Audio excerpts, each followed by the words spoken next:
أعوذ بالله من الشيطان الرجيم. بسم الله الرحمن الرحيم.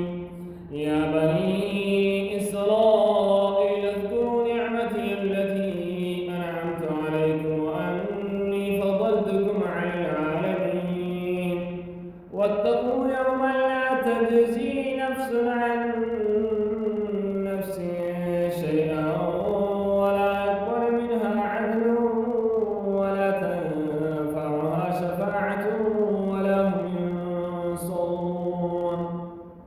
وإذ ابتلى إبراهيم ربه بكلمات فأتمهن قال إني جاعلك للناس إماما قال ومن ذريتي قال لا ينال عهد الظالمين.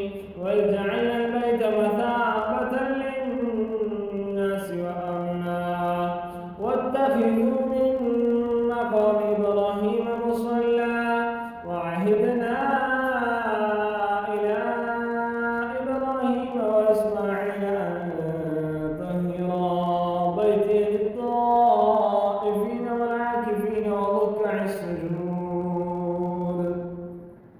وإذ قال إبراهيم رب اجعل